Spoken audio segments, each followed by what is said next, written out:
everybody. Welcome to the Jim Masters Show Live, entertainment, lifestyle, variety talk show series. How's everybody doing today? It's so nice to see all your smiley faces. Welcome to our show. It's so cool to have everybody here. And I hope you're in the mood for some great music, some terrific conversation, poignant moments, levity and lovity galore, because that's what we do here on our entertainment, lifestyle, variety talk show series we call, smartly enough, the Jim Masters Show Live. And I'm Jim Masters. So good to have you here. Hope you have a good day going. If not, you know that this is the place to come to be educated, entertained, inspired, and all the rest. We try to throw everything at you here with our entertainment, lifestyle, variety talk show series. Busy, busy day. Wow.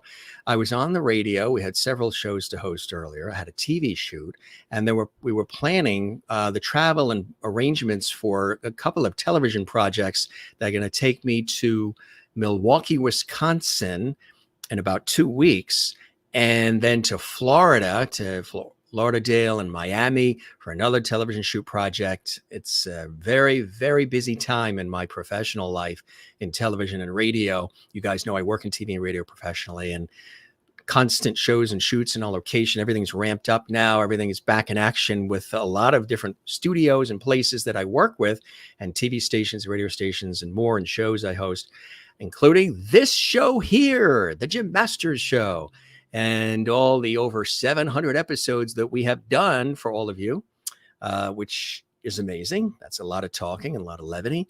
Or 700 episodes we have done just about 7 days a week. Every once in a while, we have a family event. There's a wedding. There's a baby born in the family. There's summertime getaways. There's work that takes me on location. There's life, family, friends, and all of that. But generally, we're always here for all of you. Hey, we've got an amazing guest. We have a music legend joining us. And what's really cool is he's coming to us from his boat off the coast of California. Yes, I'm talking about Andy Cahan, music legend, keyboardist extraordinaire from the noted group, the famed group, the Turtles. But so much more. I mean, he's worked with Little Richard. He's worked with Chubby Checker. Chuck Berry, that is. He's worked with everybody you could think of. And we're going to talk about that and a lot more. Hope your day is going well again. Thanks for all the comments. If you guys would like to comment live during the show, you can certainly do that because the JMS live chat room is open and available. How do you participate in the JMS live chat room? What the heck is the JMS live chat room, you say? You can actually chat with the other viewers right now in our exclusive chat room, which we have available. And sometimes we sprinkle in some of your comments as well. If you'd like to do a special comment where it's on the screen in special colors, where we thank you personally for supporting our series, then in the chat, you can do a super emoji, super stickers, super thanks you can do with the little heart icon that's on every episode on our YouTube channel of the Jim Masters Show Live series. So there's super stickers, super emojis, super thanks, super chat, all available. And the super thanks you can even do when the show's not on. When it's not live and you're watching it in the archives, that's that little heart icon that allows you to do that. So if you would like to chat right now, and I see a lot of comments built up, we'll take a look at some of those. We welcome all of our lovities. That's the regular viewers who watch all the time. We also welcome anybody who's discovering us for the first time. We're always getting new viewers and always growing by leaps and bounds. And it's so nice to welcome everybody, whether you've been here just today is your first time or you've been here 700 plus episodes. We welcome you. We welcome you. We welcome you.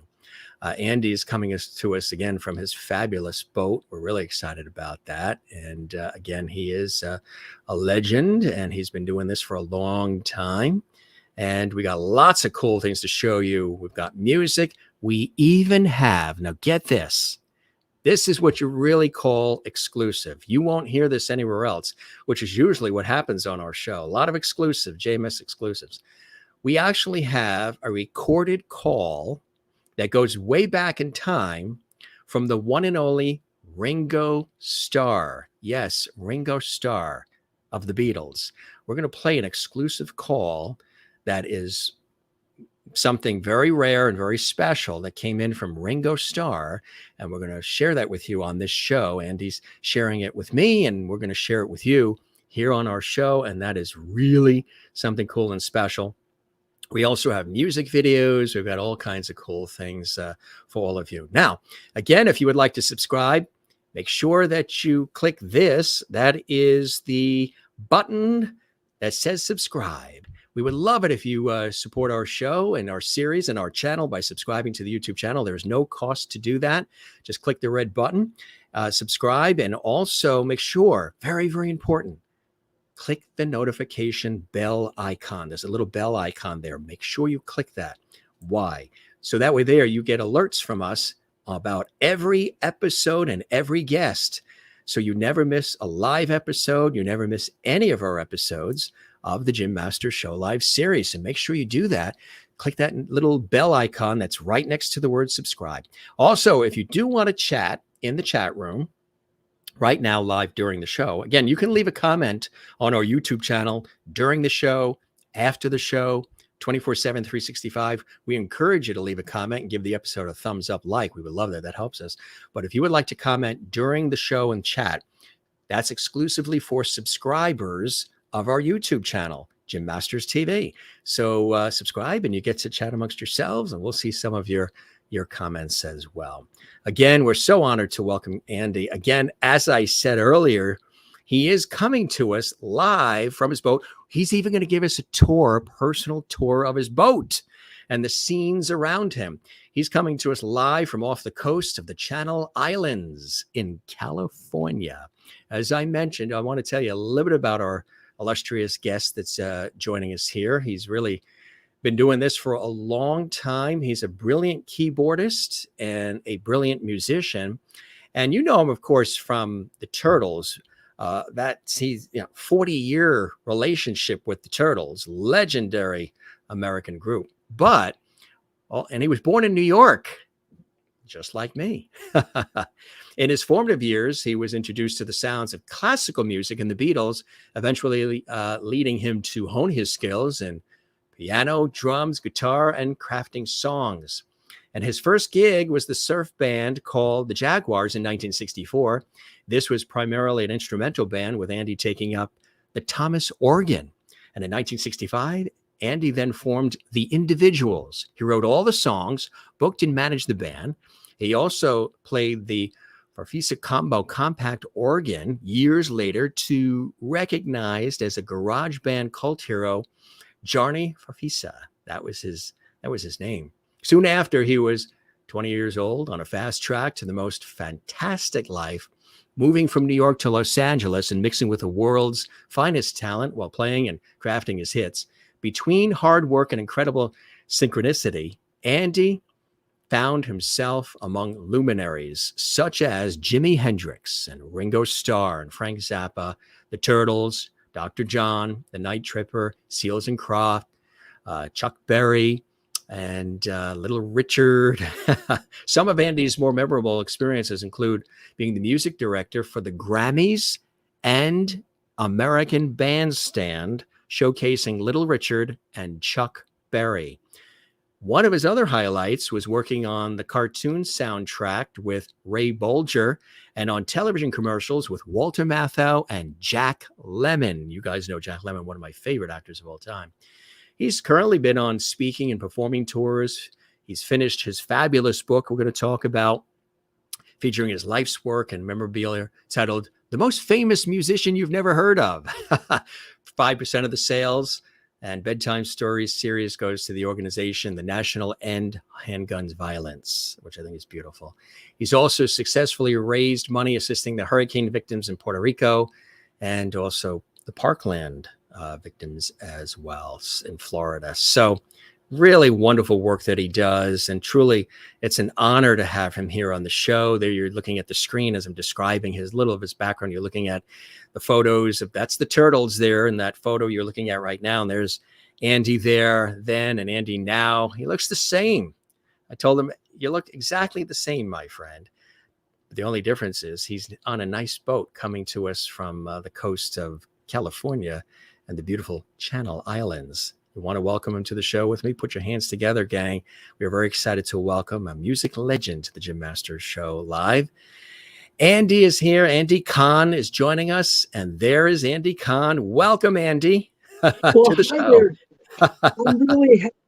Hi, Jim. I'm really happy to be here. Just in case you don't know my name, my daughters gave me this shirt. Andy. Yeah, the Turtles used to always call me Andy, because I was a little bit of a troublemaker. I bet you also get a lot of people that look at the spelling of the name and they say Cahan or they say Cahan before they say, what it is. I think the original pronunciation, I think, was Cahan, or like you said, Cahan. But my dad pronounced it Khan. So that's basically how it works. And like I said to you earlier, when we were doing sound checks and we were putting everything together for today's episode, I said, you're a brilliant artist. So does that make you a con artist? Yes, it does.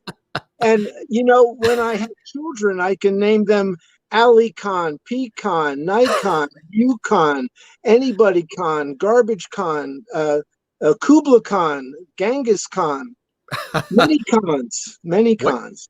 So which one is the funniest of the kids? Well, my two real kids are Stacy and Jessica. So is there one that's a little bit more funnier than the other, just naturally funny? They're both as funny as each other. So they're basically comic cons. Oh, sure. Yeah. You can really go far with this. You're a smart cookie. Yeah, quick. Well, you're from the East Coast. You're from New York. I'm from New York, but further out east on Long Island. What a background, huh? What a background. You've been doing this for decades. Like I said, I know you're very humble, but you are a true legend in the music industry, and we're honored that you are here as you were on your boat. Tell us about this wonderful setting. I mean, we're saying you're coming to us live from off the coast of the Channel Islands in California. Tell us where the Channel Islands are and what the scene is there. Well, it's located in Ventura County, in the city of Oxnard, which is right next to the Port Hueneme Naval Base. Oh, yes. And so here I am outdoors, and I don't know if you can see what's going on. Yeah, we'll do a full screen here. Yeah, tell us what we're seeing. This is my harbor where my boat is parked. And so these are all the other sailboats and everything at the harbor here. And I'm on my 25-foot Coronado sailboat. And that's what it looks like. Now, pretty how cool, often are you on the boat? Do you live on the boat, or you're just on the boat once in a while? How does it work as far as the amount of time spent on the boat? Well, I live in the desert, and it's very, very hot and uncomfortable. So all during the hot summer months, at least, I live on the boat. Very nice. Who's somebody that does something similar, but he does it in reverse? A great friend of our show, and he's been on twice, and we're going to go up to see him again up in New Hampshire, and we saw him last year, and he was just on recently. John Davidson. Of course, you remember the name John Davidson, right? Sure. What he does is he has this terrific performance venue in New Hampshire called Club Sandwich, and it's a great name because it's in Sandwich, New Hampshire. And it's a little performance venue. So he performs 3 nights a week, usually Friday, Saturday, and Sunday. And then other times during the week, he brings in all these other, talents of all kinds. And we went to see him last year. He was a guest recently. And he calls it Club Sandwich to play after the whole sandwich name. And what he does is he has the Club Sandwich open. He lives in New Hampshire. He's originally from Massachusetts, actually. So he's a New England guy. What he did was he opens up in like early June, Club Sandwich in New Hampshire. And then that goes till about, I think, sometime in October. And then when he leaves New Hampshire, he goes to Mexico where his son and wife and their kids are. And he lives on his boat in the winter time from late fall, winter, spring on the boat in Mexico. That's what he does every year. That's wonderful. Summers in New Hampshire, opens up Club Sandwich, and then the rest of the time in the winter and late fall and early spring, he's in Mexico with near his son on the boat. That's great. How long have you had a boat? About 17 years. 17 years. Wow. Yeah. That's fantastic, huh? Yes. That's wonderful. So what is a typical day like for you? Oh, well, I have my morning coffee, then I go to the beach and do my 4-mile walk on the beach. You do the 4-mile walk, then, huh? Yeah, and it's healthy, fresh ocean air. And unfortunately, I have to look at all the bikinis. They're very distracting. That I'm sure would throw anybody off. Absolutely. So, and then I promote my book, and I book my band, and try to set up book signings, just all kinds of stuff. yes, absolutely. Let's go back to Brooklyn, New York.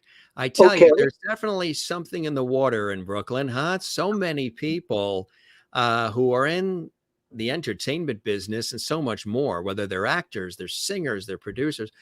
There's something in the water there in Brooklyn, right? What do you talk about? Barry Manilow and Rosalind Kind and her sister Barbara Streisand and on and on and on. So many incredible people. Lisa Fisher, who was a guest on our show. Tell us about growing up in Brooklyn and what were some of those early influences for you that pointed you in the direction of wanting to really pursue music?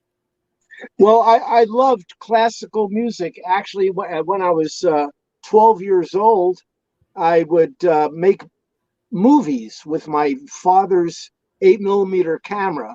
Oh, and yes, 8mm, yes. yeah, and I loved classical music. And then eventually, I got a Kodak sound projector and a Yashica movie camera and a Wollensak tape recorder, and I was able to make color sound movies in 1962 and 63, and it was a lot of fun. And I used classical music in the movies. All my favorite: De Meistersinger, Flying Dutchman Overture, 1812. Let's see. Just a whole bunch of great classical pieces. And then all of a sudden, as we all experienced, on February 9th, 1964, the Ed Sullivan Show and the Beatles came on. And that completely, totally changed my whole life. I wanted to become a Beatle right away. So that's my start into the music world. Was the Ed Sullivan Show, to be a Beatle. I wanted to be a Beatle.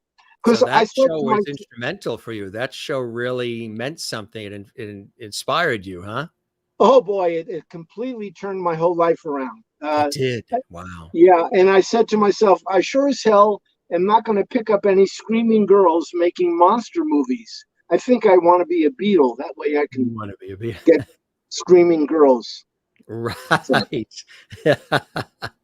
Through your vocal prowess and through your keyboard. I mentioned early on that I know you're known so much for the keyboard, but I mean, the organ, the drums, I mean, a variety of different instruments. Tell us about the different instruments that you sort of fell in love with. Well, at the ripe age of 10 years old, my cousin gave me a drum set. So I started playing the drums at 10. And then my dad showed me how to play the piano. He showed me how to play rhythm and lead with my left and right hand. And then I picked up the guitar and I taught myself how to play guitar. So I played the drums, guitar, bass, and keyboards, any kind of a keyboard. You were a one-man band, literally. And I've done that many, many times with a TAC 4-track. I played the drums and the guitar and the bass and keyboard, and then I overdub my vocal, and so it's always a lot of fun. I That enjoy is that a lot. so you had all of that opportunity, and then tell us like how were you able to take all of this passion for all these instruments and all this music and turn it into, a movement forward, joining bands, creating bands? Tell us about this. I know the Individuals was one of them that was near and dear to your heart. Yeah, after the Beatles came out, I wanted to start a band, and my high school friends, Sandy Jack Reiner on drums and Larry Kramer on guitar, and Reno Franze was the vocalist. So we had a four-piece band, and I played bass with my left hand on the Farfisa organ, and I would book us in every, you know,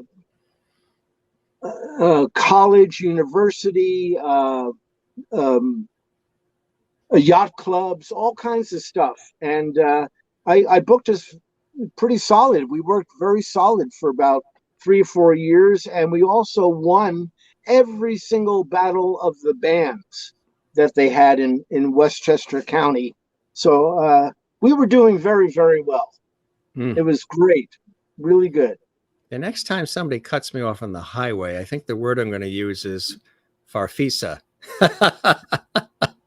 What a real Farfisa that guy is. I love it. It's a great word, isn't it? It is. It fits. So that's so that's terrific. And then I mentioned, the progress of everything. What would you really consider one of those major, you were going under the title Johnny Farfisa, that was your name. But then you move from New York to Los Angeles, and then you start working with and mixing with some of the world's finest talent while playing and crafting hits, right? Tell us about the move. Was it hard? Was your family excited? Were they like, no, don't go? And when you decided I'm going to move to LA, and what was it about LA that attracted you, or as opposed to staying, in New York at that time? Well, number one, my lead singer stole my movie camera. So I got very angry. I in revenge, I stole his girlfriend. So I called up my lead singer's girlfriend. I said, "You want to go to California? Let's go." So she said, "Yeah." So we both drove my VW bus to California. I did get busted in Oklahoma for not paying at a gas station, which was her job, but she forgot. So the team busted in the bus. Oklahoma Highway Patrol arrested me for not paying, and they told me to cut my hair off and all this stuff. But I finally made it to California, and my mom's friend, Erwin Garr, had a record company called Pulsar Records, and he hired me for like $35 a week to do the Xerox and photographs of all the artists, and drive my VW bus to pick up all the musicians and take them to the studio. And there were two big artists on the label. Graham Bond from England was a blues artist that had a group called the Graham Bond Organization with Ginger Baker and Jack Bruce before the Cream. And Graham also brought the Mellotron to the United States, which is a tape loop keyboard that plays the flutes and choral and all kinds of stuff. Anyway, so he calls me up and says, "We got a recording session. Bring your harpsichord, and we're going to have a jam session at the studio." So I get to the studio, and there's Lowell George from Little Feat on the flute, and Jack Cassidy from the Jefferson Airplane was on bass. Graham Bond was on the organ, and Mitch Mitchell was setting up the drums. And I'm in shock with all these celebrity musicians. And then I feel something, and I look around my shoulder, and in walks Jimi Hendrix with two blonde chicks, one carrying his amp and one carrying his guitar. And he sets up right next to me, literally. I could touch him. So we're Wow. sitting there Yeah. playing the blues in A for 2 hours. And it was the most amazing.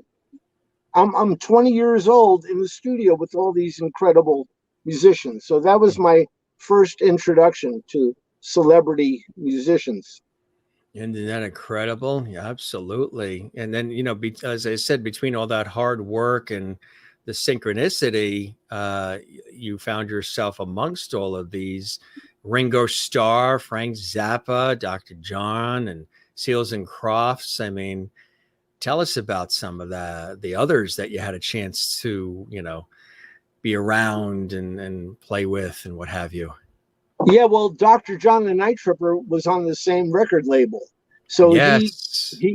he got me to go on the road with him to New York City and Toronto. So we played a place called Steve Paul's The Scene in New York, which is a very famous place that Hendrix played and a lot of big acts played there. And then we drove to Toronto to the Toronto Pop Festival and we played that. This is all in 1968. And then, of course, when I got back to town, my friend Scooby, who was a union rep, said that Jimmy Seals and Dash Crofts had a band called the Mushrooms, and they were looking for a keyboard player. And this is before Seals and Croft. So I joined the band, and we played top 40. And then at the break, Jimmy and Dash would get up on stage with the mandolin and the guitar, and they would play all the original Jimmy Seals compositions. And they belonged to the Baha'i religion. And the leader of the Baha'i religion's name was Baha'u'llah. So we're sitting at break, and Jimmy says to me, Andy, we're trying to think of a name for our duo. How about Baha'u'llah? And I said, Baha'u'llah?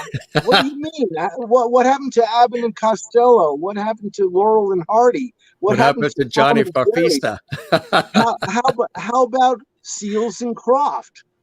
And they looked at each other and they went, yeah, okay. And so I was the guy who thought of the name Seals and Croft. That is amazing. Did you all hear that? Let's let that sink and process and digest that just in a random chat, the name Seals and Crofts came from this gentleman in the shirt, and his name is Andy. Yes, it is. It is. It is. That is amazing. That is really that's such a great story. Wow. And look what happened from that point forward, huh? Oh boy. Legendary group as well. Yep. And I wrote 2 songs with Jimmy Seals. I think you have one of them called Love Smiles. Yes. Tell us about what we're going to play that. Tell us about what inspired you to write that song for that group. Well, Jimmy and I became really, really good friends, and he would always come over to my house and eat my cantaloupe. He loved cantaloupe. Now, this is in California, right? What part? This is Hollywood, California, This on is in 6th Hollywood. Avenue. Yeah. And so he would come over and we'd hang out. And my yard had a lot of jasmine in my yard. Oh, wow. And we both loved the smell of jasmine. Yeah. And, we're sitting there. I had my harpsichord and I started playing all these songs I wrote, and he would sing. He would start singing these songs. So he would literally write the song right there on the spot. And this one song called Love Smiles, I played the harpsichord and he started to sing it. And we made a cassette recording of it. And there was also another song when I went to his house and played a song I wrote on his piano. And he absolutely loved it. So he wrote the lyrics to that in 5 minutes and sang that. And that's called Coco Kunky. Anyways, I have both of those cassette demos on YouTube. Yes, this is really incredible, huh? So this song here was the one you wrote for Seal and Croft. That's amazing, because this goes back, like you said, to 1968. That's correct. That was 10 minutes ago, right? It certainly was. We actually have that here, and we're going to sprinkle in some great music, gang. Thanks for joining us. Andy Cahan is here, former member of the legendary group The Turtles, a renowned musician extraordinaire, keyboardist, and so much more, songwriter, producer, award-winning talent, coming to us from his beautiful 25-foot boat off the Channel Islands in California. Not too bad. Here is, and again, if you're having a bad day, always remember, love smiles. I'm your host, Jim Masters. Thanks for joining us. And Andy and I will be back. Here's some music for you, and enjoy. That is amazing. Yeah, I had a lot of fun editing footage to that. But when you listen to that, and where does it take you? I mean, a lot of people are saying nostalgic. Oh my God, this is incredible. When you hear it, what happens to you? Does it take you back to a special time and place in your heart and soul, Andy? Absolutely, yes, absolutely. Jimmy Seals and I were really close buddies. In fact, he would always borrow money from me to buy coffee and stuff like that. That is a but close anyways, we always had a great time, and I always used to tease him. I used to say, Jimmy, if you were a girl, I would, but it was really funny. Take them out for coffee. Yeah, but I love his voice, Jimmy's voice. That was just one take, and I played the harpsichord and he sang it. And it was just like on a little portable cassette player. Just a tiny little portable cassette. Wow. And he sang his ass off. He was absolutely a wonderful guy. Wonderful. Incredible. Really, really incredible.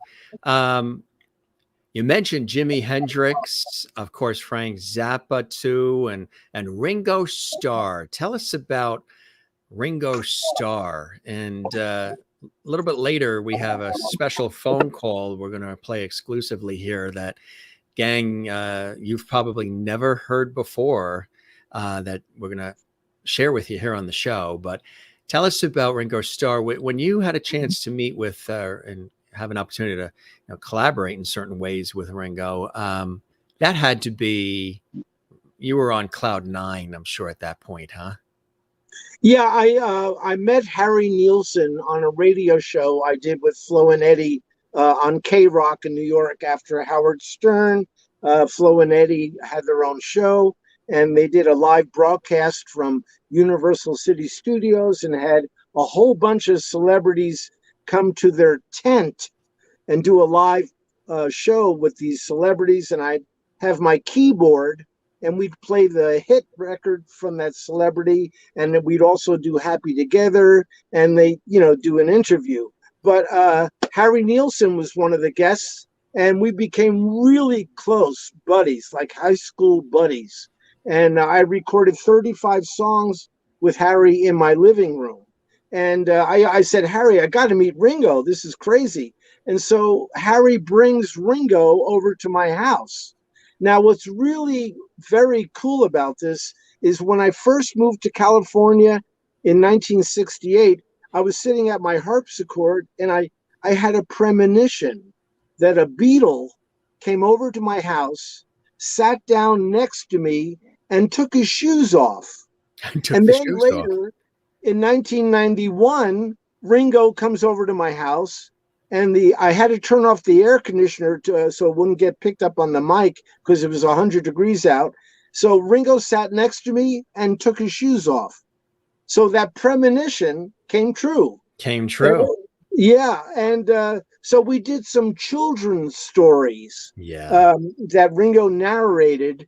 And Van Dyke Parks and Harry Nilsson and myself were going to do all the background music for these children's stories, but unfortunately Harry passed away, and that left that blank.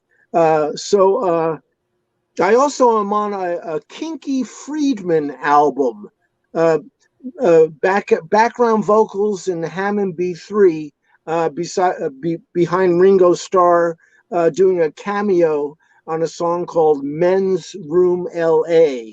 on this Lasso from El Paso Kinky Friedman album. So I actually recorded with Ringo before I met him. But now I met him, and after the recording session, we went over to his house, and he had two guitars next to his couch, a blue one and a red one with the Ringo Starr inlay in the fretboard, the stars. So I said, hey, do you mind if I play your guitar? Oh, no, go right ahead. So I started to strum. And then Harry starts singing, listen for your footsteps coming up the drive. And then Ringo joins in. And so here I am sitting in Ringo's house playing Don't Pass Me By with Ringo and Harry Nilsson. I mean, this is the kind of stuff that's incredible, isn't it? It's amazing. It's amazing. That really is incredible when you think about that. Wow. Yes. And we actually have a fabulous photo here. Tell us about this. Well, at the end of the recording session, I said to Ringo, hey, Ringo, I have a flavor. And he says, a flavor? I says, yeah. Oh, do you mind if Harry takes our picture? Oh, he says, oh, there's always a price to pay. So he agreed, and he's holding a picture of Harry's son, Bo, with the handgun thing that since John Lennon was murdered, Harry started this handgun thing, ban handguns. So Ringo's holding that picture of Bo and Harry with the handgun thing, and I'm wearing a T-shirt of Harry digging with a shovel. He wanted to be inducted into the Rock and Roll Hall of Fame. So we sent that picture and a blue bathrobe that he wore digging in my driveway. And David Spiro at the Rock and Roll Hall of Fame never inducted Harry. And that was really a bummer because he definitely deserves to be in the Rock and Roll Hall of Fame. And so I loved Harry and he loved me. He would take me to Timothy Leary's house or Joe Walsh or Bill Martin or all these really cool people. I took that picture of Harry and Ringo. Harry Nilsson and Ringo Starr right there, gang. Yep. And to me, that is like the most amazing thing that could ever happen, to have Ringo come over your house. Yes. And there's the bathrobe photo with the digging. Yeah. Yep. Wow. And that's actually in a new book that came out called Harry and Me by a guy named, darn it, I don't read. It's in England, they put this book out. So there's a chapter on me with Harry using that same blue bathrobe. And he autographed that too, which is beautiful. Yeah. We have some more cool shots, but speaking of books, I just want to show, and we'll show it again. You have a book out too. Yes. The most famous musician you've never heard of. Yeah, that photo, I did an interview with another podcast and I was teasing. I had the book in my hand and I held the book up next to my face. And I said, wouldn't it be cool if there was a photograph of half and half, me then and me now? Yeah. And his girlfriend did that photo. And so she put together Andy then, 52 years ago, and Andy now. I say the nostrils look the same. Yeah, they do. They're all lined up. You're all like, that's a cool shot, huh? And that's the book that's out now. And you really tell some amazing stories in that book, huh, Andy? Oh, it's unbelievable. The list of people, Jimi Hendrix, Ringo Starr, Harry Nilsson, Jimmy Webb, Linda Ronstadt, Seals and Croft, Dr. John, Eric Carmen, the Turtles, Steve Cropper, Gary Malaber, Mitch Mitchell. I mean, the list is incredible. I realized I should make a book because I saved all my archives, and I noticed all these amazing celebrities that I recorded and toured with. Lou Reed and John Belushi, and it's incredible. So it's a really, really great book, and I never liked reading books, so I made it a picture book. I made the font 14 point, so old people can read it instead of all the tiny font. So it's a 345-page coffee table book. It weighs 2 pounds, and it's it's a 8.5 by 11 coffee table book. That's It's doing cool. very well. Oh, I'm Amazon, sure it is. yeah, Amazon. Amazon is giving me great reviews on it, so things are looking good. Congratulations on that. You know, and we have some more music coming up, gang. And we also have a very special phone call from Ringo Starr. So stay tuned for that. But you mentioned some of those other names. And here's another wonderful photo with some greats in that, too. Tell us about what we're seeing here. Well, Harry Nilsson loved a song that Jimmy Webb wrote. It's called "What Does a Woman See in a Man?" So Harry says, we're going to the studio on Ventura Boulevard, and Linda Ronstadt was producing Jimmy Webb in the studio. So we went to the studio and took that picture, and then Harry kidnapped Jimmy, and he took him to my living room where he had to play a plastic synthesizer instead of a real piano. So he got a little bit, upset. He says, I don't want to play this piece of, So we convinced him to play the keyboard. So he laid down the keyboard part to the song. And then Harry and I drove him back to Linda Ronstadt in the studio. And we went back to my living room, and Harry sang the song, which was released later.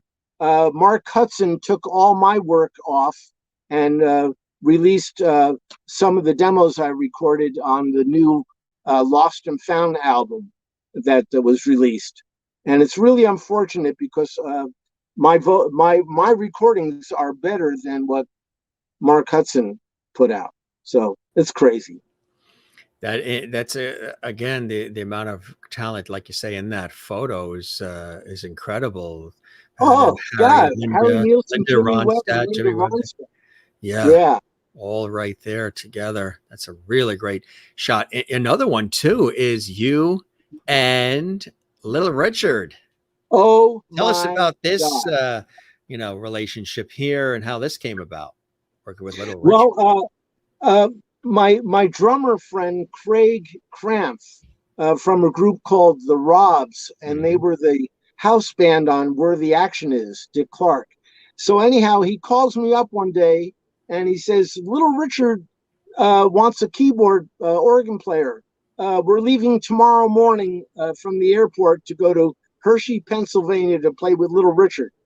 So there was no rehearsal, because if you don't know Tutti Frutti or Good Golly Miss Molly or any of these songs, so I knew them all, and we played Hershey, Pennsylvania, to this $60,000 stadium, 60,000 people, and it was incredible. Little Richard gave me goosebumps. I was freaking out. He was such an amazing, amazing entertainer. He tore it up, and the people went nuts. So we toured Australia and New Zealand and all around the United States with Richard Nader's Rock and Roll Revival. And we were in Sydney, Australia, and he invited me up to his room. And I looked like that. And he offered me something that I didn't want to do. And if anybody's tuning in, Andy's the one on the left. That's right. So anyhow, I did the Grammys with Little Richard and Chuck Berry. Yes. And that was really one of the most amazing things, beside Ringo and Harry, was the rehearsal. I was the music director. So Chuck Berry and Little Richard were both there at this upright piano backstage. And I was sitting at the piano, and we rehearsed all their hit records for the Grammys presentation to Stevie Wonder for winning. That's a freeze frame. There I am behind Little Richard doing the Grammys. And then there's another shot with me and Chuck Berry, which you should have. Yes, yeah. There it is. There's Chuck and me on camera one. Pretty So that cool. was, You you must be, know, you were in heaven, huh? Gee. just the Beatles were the reason I became a musician. And Paul McCartney idolized Little Richard, and John Lennon idolized Chuck Berry. So here I was, full circle with Little Richard and Chuck Berry, playing their hits on the Grammys. So that was totally amazing. Totally amazing. That really, really is. Absolutely. Yeah. And of course, the Turtles. Yeah, there I am on the right. This was 1975. We played we were on Columbia Records. We did Illegal, Immoral, and Fattening and Moving Targets albums on Columbia. And Willie Nelson was on Columbia. So there was a big Willie Nelson celebration. So the Turtles were invited to perform. And that's what we looked like in our tuxedos playing for the Willie Nelson benefit, or no, it wasn't. It was just an honorary event for Willie Nelson back in 1975. You mentioned to me when we were chatting earlier today before the show when we were getting things ready, the relationship with the Turtles, a legendary group, of course, iconic group, is 40-year relationship, huh? One of the longest. Yeah, I joined the Turtles in 1973, and my last concert was in 2013 at the Doobie Brothers Winery. We had 9 years of playing at the benefit Doobie Brothers benefit concerts that they would hold every October. So that was quite amazing. That is amazing, huh? Wow. Yeah. That really is fantastic. Here's another great shot too. Oh, me and Harry. Yeah. With our sunglasses. Now tell us what was happening here. Oh, we were recording original music that Harry wrote. Plus, we did cover songs. We did "Will You Still Love Me Tomorrow" by Carole King. Yes. And Harry actually called her up to ask her to come down and sing harmonies, but he died. Yeah. And so we never did that. And we also did a couple of really cool stuff. One of them was Ernie K. Doe did a song called Mother-in-Law. Mother-in-law, mother-in-law. Anyway, so Harry sang that, and we recorded 35 songs on a 4-track cassette with a Shure SM58 microphone. So it's really amazing demos. That's really incredible. Getting back to the Turtles, so many iconic songs, like you say, So Happy Together and so many others. Tell us about what it's like being a part of this iconic group and some of these amazing songs. Do you have some personal favorites from the Turtles collection? Absolutely. There's a song that I play piano on called Keep It Warm. And that was like the most popular song on the Moving Targets Columbia Records album. And there's another song on that same album called Best Possible Me. And Alan McMillan, the guy who did the strings and the horn arrangements, he built the arrangements around my piano part, which was really a big compliment for me. And on the Illegal, Immoral, and Fattening album, there's a song called Rebecca, and that features my piano too. So I'm really proud of those songs that I recorded with the Turtles there. Tell us the names of the guys that we're seeing in case people aren't familiar with who they're seeing on the screen. Okay, on the left is Phil Reed, the guitar player who passed away. Our drummer Craig Cramph is the next. Mark Volman is the Flo with the little gargles on his forehead, and Howard is right next to him with the beard. And then Eric Scott is the bass player. He passed away, and there I am on the end on the right. And this is 1975. You know why I'm laughing? Because they say that you could take well, it was it. You can take the New Yorker out of New York, but you can't take the New York out of the New Yorker.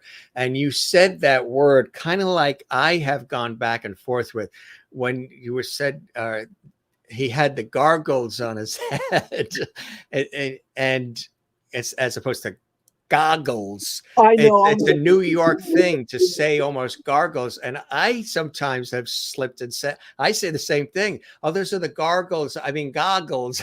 Goggles. We always add an R into everything. R. There's always like, that R. Like I saw it. I saw it. Or banana. Yeah. Look at this shot. Yeah, that's Howard Kalin. We are at the Grammy Museum in Los Angeles promoting Howard's book called, oh boy, this is terrific. It's called Shell Shocked. And it's all about his history with the Turtles. A phrase you would never want to make a mistake on air saying. Shell shocked. Yeah, it's called Shell Shocked, and I'm in the book, of course. And great. It's his history with Frank Zappa and the Turtles, and Jimi Hendrix. Howard actually made a movie called Dinner with Jimmy, and it's about meeting Jimi Hendrix in England and getting very sick and puking on Jimi Hendrix. He actually threw up on Jimmy at the table when they were eating. Because he had too much to drink. Whatever. Yeah. But that was at the Grammy Museum, and we did Happy Together Live, and we did a whole show and tell with photographs and stuff of his whole career. So that was at the Grammy Museum, 2013, April. Yeah, fantastic. And Jimmy Seals, didn't he just pass recently? Yes, at 80 years old. Yes. Yeah, that must be, a sad loss, even, obviously for you knowing him so. Yeah, it was very sad. I loved the man dearly. He was extremely talented, and he had the best voice in the world. And he wrote the most amazing songs. Really, extremely talented. Yeah. Condolences to his family as well, because still a recent loss a month ago. Yes. Absolutely. Here's another fabulous shot, Andy. Oh, boy. That was 1968. 1969 at a really famous recording studio in the San Fernando Valley called Sound City. And Keith Olsen, who produced Fleetwood Mac and Rick Derringer and all these great artists, produced a band I was in called Geronimo Black, and that's Jimmy Carl Black on the left, the Indian of the group with Frank Zappa, and on the right is Dr. John the Night Tripper, Mac Rabenek, and I'm in the middle, and so that's a classic photo from the good old days, 1969. That sure is. That really goes back. Here's another great shot. Yeah, that's Jimmy in my living room. That's what he looked like when he sang the songs we wrote together. And he was such an amazing guy. He played the saxophone and Dash played the drums. And they were in a band called the Champs. And Glenn Campbell was on the guitar. And they did that song Tequila. Yes. And that was Jimmy Seals, Dash Croft, Glenn Campbell on that recording session. We had, and she's a real delight, and she's fabulous and a big fan of our show. And she was a wonderful special guest, Debbie Campbell, Glenn's daughter, on the show. Wow. And she was amazing. If anybody wants to see that episode when Debbie Campbell, Glenn Campbell's daughter, was a guest on the Jim Master Show Live, that's in our archives. You can see that. We archive all the episodes, and we'll archive this one. So if you miss anything, you can see it again.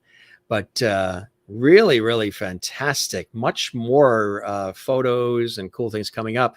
We have some more music. And again, if you're just joining us late, we have a special phone call that goes back in time from the one and only Ringo Starr from the Beatles. That's kind of exclusive.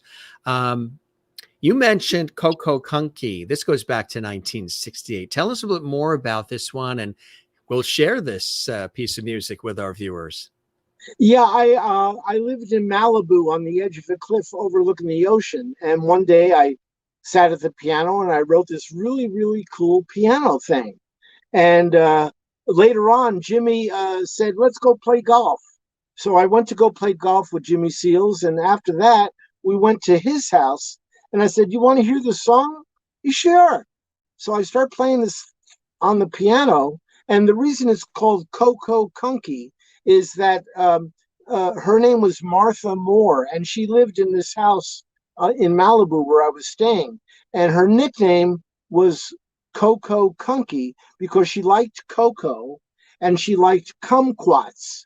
So her name was Coco Kunky. So I made that title up for the song. Anyhow, Jimmy heard me play the song and he went crazy. He says, "I love it." And he grabbed a pencil and paper and he wrote the song in 5 minutes. Wow. So the recording is on a little portable cassette, and it's Jimmy and me at the piano in his house, one take. This is, I know we're mentioning the one takes with the exclusive, clips of music that we're sharing here that's not out there amongst everybody. So you're getting a chance to really hear some vintage behind the scenes, one take material here, raw material as it's being developed, which is really an exclusive on our show, gang. And this is really fantastic. Coco Kunky, that makes sense with the kumquats and like in Coco. And I think at that point, Coco Crispy had already been taken for the cereal. Right. Well, here it is, gang. This goes back, believe it or not, to 1968. Incredible Andy Cahan here, Coco Kunky, and much more music coming up. Thanks for joining us, everybody. Our special guest, music legend Andy Cahan from the Turtles, and so much more, joining us here on the Jim Masters Show Live Entertainment Lifestyle Variety Talk Show series. If you are enjoying it, well, we say thank you. Don't forget to give this episode a big like. There's a thumbs up on our YouTube channel.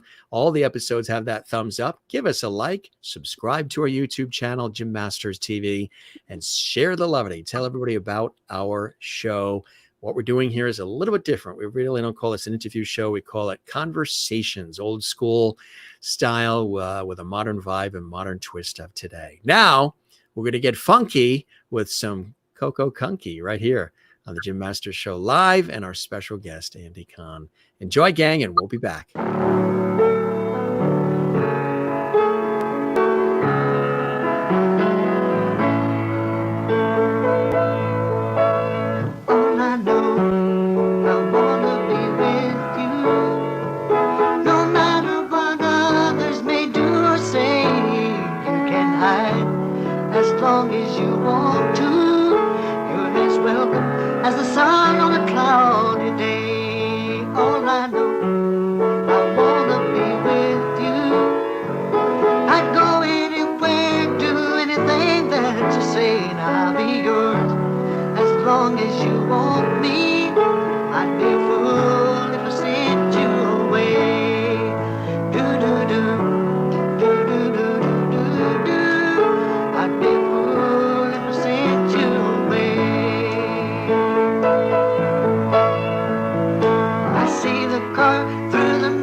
Really nice.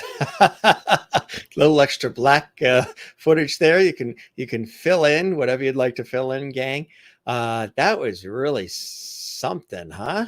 Yeah, yeah, Wow. that was Thanks for one sharing take, that. One take. and Jimmy wrote the lyrics in 5 minutes, and he Uh, sang it, and he loved it. He was absolutely amazing, absolutely amazing. Oh yeah, absolutely. It's and we welcome everybody who's watching new. Check us out, gang. We've done over 700 and I think 20 episodes live 7 days a week of the Jim Masters Show live. We really appreciate you guys being here. We appreciate Andy joining us as well. And again, as I mentioned, we've got a special call exclusively. Going to hear it from Ringo Starr. Something very, very special. We got some more really cool shots here. I've always admired this fine gentleman that you've had an opportunity to meet. We sadly lost him way too soon, but his take on the craziness of life, the idiosyncrasies, the hang-ups that we all experience, the nonsense. I could only imagine what he'd be saying now about everything that we've experienced the last several years and all the monumental things that are happening. Mr. George Carlin. Oh boy, if he was around now, it would be. Could you imagine? Oh my God. Yeah. Actually, if you look at some of his videos about politics and religion, what he said then is coming true now. now He was spot on. He was ahead of yeah. If you Google George Carlin politics or George Carlin religion, he was spot on, like you said. He was How did right you on meet the him money. and what how did you meet him and what was it about him that you liked? Something else, Well, huh? his he was so smart. He was like completely like he knew everything, and he was so reasonable and intelligent and logical. Like he'd make people laugh, but really what he was telling them was the truth about Yeah. what's happening, and they would laugh, but that's what he did, is he told the truth about what the condition of our planet is in. The way And people treat each other and how yeah, I love the one where he talks about how we get so hung up on accumulating stuff. We have to have stuff.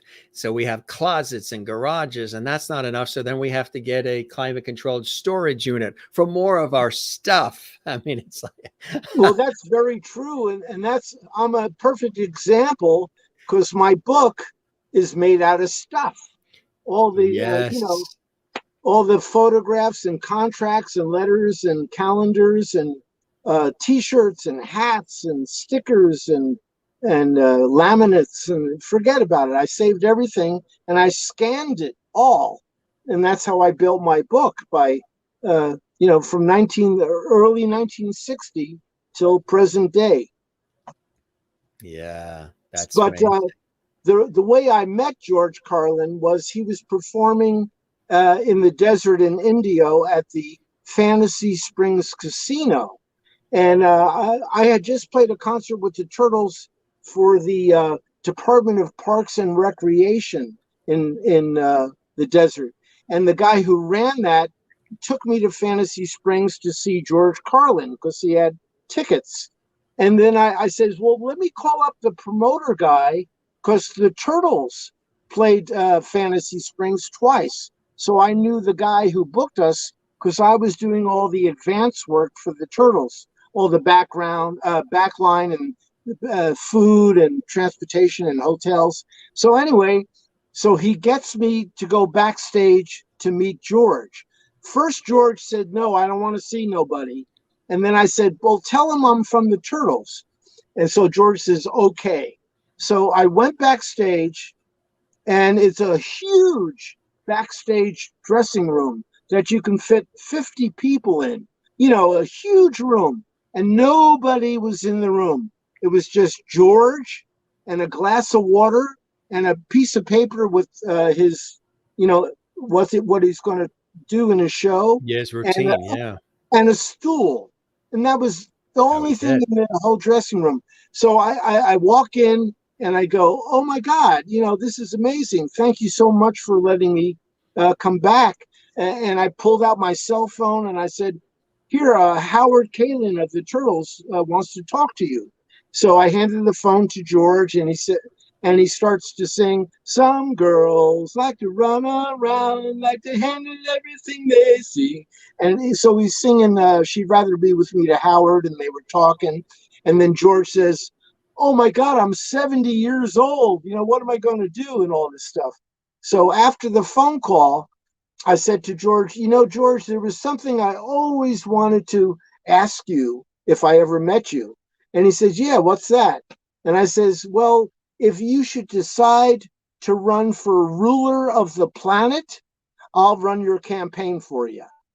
So we both laughed. And then I held up the camera and we took that selfie of me and George. Did he ever say whether or not he thought about running for office at all? Oh, no. He hated religion and politics. Yeah. He didn't like any of that stuff. Yeah. I don't think he liked the DMV either. Anything. Yeah. Anything that was structured in that way. And exactly. Yeah. That's fun. But that was so fantastic meeting him. And his show was absolutely hilarious. I loved him. He's my idol. He was your idol, huh? Yeah, I wanted to grow up to be like George. Be like George. I tell you. Now we have a couple more pieces here of great music. Thanks for joining us, everybody. I'm your host, Jim Masters, and Andy Cahan is here from the Turtles, but also extraordinary, renowned musician of his own right, worked with all of them, played with all of them, wrote songs with all of them, and sharing these great stories with us here exclusively on the Jim Masters Show live. We have something here with Frank Zappa, huh? Fall in Love is a Stupid Habit. Tell us about this. Well, because I was in the band Geronimo Black with Jimmy Carl Black and Bunk Gardner and Roy Estrada and Ray Collins, all the original members of the Mothers of Invention. And so I met Frank, and he would come up on stage with Geronimo Black and do his Frank Zappa stuff. And then later on, when I joined Flo and Eddie and the Turtles, he would come up on stage because he did a bunch of albums with Flo and Eddie singing lead.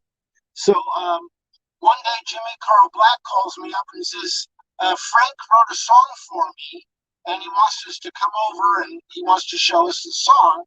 So Motorhead Sherwood, he was in the Mothers, and Jimmy Carl Black and I went over to Frank Zappa's house on Mulholland Drive and walked into his house, and he took us into the living room. And in the middle of the living room was this huge hole, like a big round circle. And there was a step ladder, and you climb down the step ladder about 20 feet, and there's a grand piano with one microphone hanging over it. And that was his grand piano. So we climb down the steps, we go to the grand piano, and Frank showed me how to play the song. It was 3 chords and really easy. And so I guess Jimmy Carl Black's son, who had a copy, released it on YouTube. And so it's called Falling in Love is a Stupid Habit. And it's me and Jimmy Carl Black and Motorhead listening to Frank sing the song while I'm playing it on the piano. And here it is, everybody, on the Jim Masters Show live. Enjoy. You ought to do it, man. But you know exactly how it goes. Now I see should run like a rabbit. Love comes along and I reach out and grab it. Doggone it, dag nabbit. Falling in love is a stupid habit. Falling in love, in love, in love. 1, 2, 3, 4. Maybe this doesn't happen to you. You could be a Superman. But if I see somebody new, I reach out and grab her hand. I reach out and grab a lot, 'cause I like what she has got. She don't need what I propose, so I gets it up the nose. 2,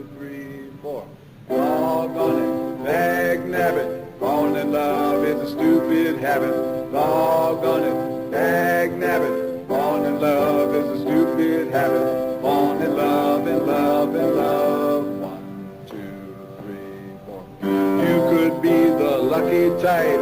You could have a fancy car. All the girls know what they like, and if you got it, you'll go far. When I speak out and say hello, the girls all tell me where to go. People, this goes on and on. What the heck have I done wrong? 2, 3, 4. Doggone it, dag nabbit. Falling in love is a stupid habit. Doggone it, dag nabbit. Falling in love is a stupid habit, etc.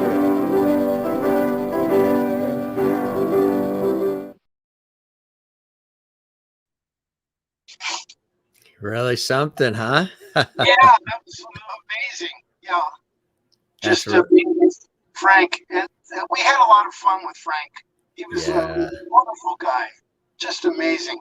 Gone too soon as well. He was a genius. He was a freaking genius.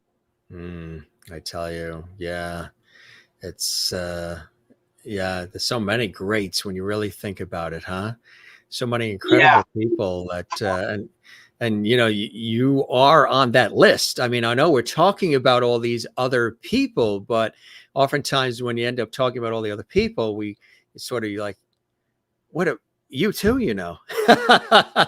You've been in this industry, the music industry, which is one of the most difficult of all. And there's many difficult industries. Everything in life has its ups and downs, but the unpredictability of music and all. It's been how many years now? Well, I started playing professionally in 1962. Yes. So that's 50. That's almost, well, that's 60 years. Yeah, 60 years I've been playing. Happy anniversary, 6 decades. That's amazing. Could you ever? I know, it's like you just totaled up the numbers now here live on our show. 60 years, 1962, 2022. Yeah. 60. That's unbelievable, huh? Yeah, it's a long time. And a lot of music and a lot of songs. And a lot of music and a lot of songs. Yeah, it's that is absolutely amazing. And I mean, it's changed a lot, hasn't it? The industry certainly changed quite a bit. Or I don't like what's happening now at all. Ever since the internet took over, all the royalties, and I had my own record company, Panda Records, in 1980, and I used to make die-cut picture discs. Like there was a song called "Hey Joe" by the Leaves. Yes, they did "Hey Joe" beside Hendrix, but I made a leaf-shaped green vinyl picture disc of the Leaves doing "Hey Joe." And I also did the Grandmothers Fan Club, which was all the original members of the Mothers of Invention doing their own original material. And I put it out as a white vinyl square record with a fan club kit, which had, like the Playboy magazine questionnaire, favorite color, favorite this, and a sticker and an iron-on transfer for the T-shirt, and a booklet and all this stuff. And I put out an album called "The Leaves," 1966, on green vinyl. But the point is, in those days, you can. It's a real product that you can hold in your hand. So when I sold 1,000 records, they were 1,000 real records that I can hold in my hand and sell. Now, everything is digital download, and there's no way that you're going to keep track of that stuff because you're depending on them to tabulate. And I don't like that. And number two is you have to have like several million plays on YouTube, monetary shit. You have to have a million plays to make $800 or $8,000 or something ridiculous. So the whole industry, and that's before taxes. I know, and that's the industry is totally changed. And the only way I see a musician making money is on the road. or if they Yes, are an it's established act like McCartney or Clapton or Ringo or somebody. But it's the shows, the tickets, the shows, the concerts, which in the last couple of years has been very, very tough because of the health situation that's gone on yeah, the globally COVID. as well. And Yeah. one of our lovely viewers, Toby, asks if you remember Devonshire Downs. Yes, I played there. That's in my book too. That's in the book as well. Yes. Leonard Nimoy, Spock was Oh, there. yeah, from Star Trek. Yeah. Yeah, and some other great bands were there, and we played that one. That was a really good. Devonshire Downs was great. That poster is in my book. It's one of the posters There's that the proof I here, say. folks. The most famous musician you've never heard of. Yeah.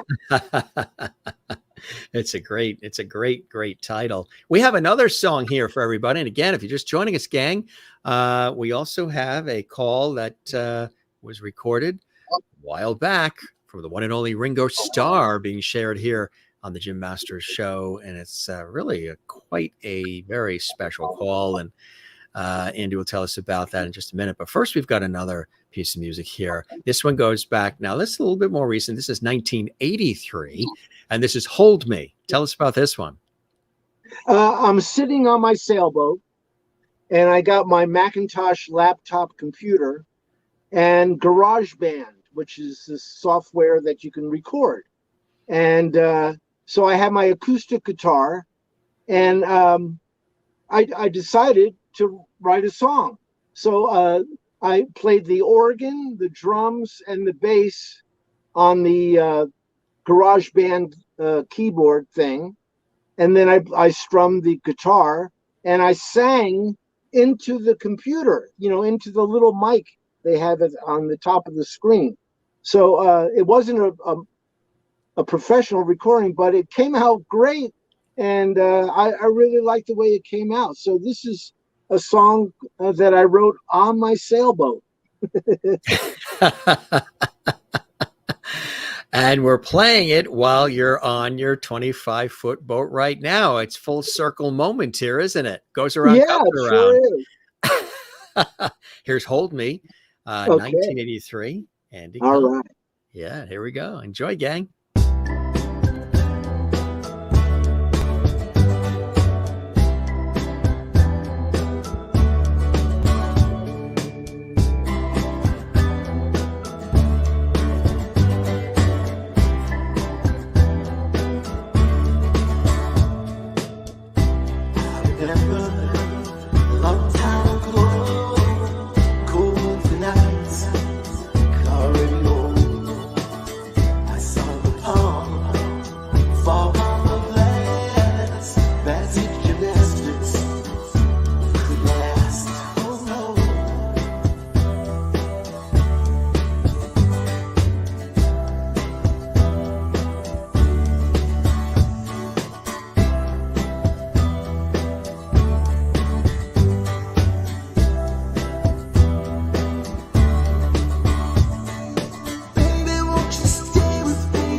Oh, very, very cool, Andy.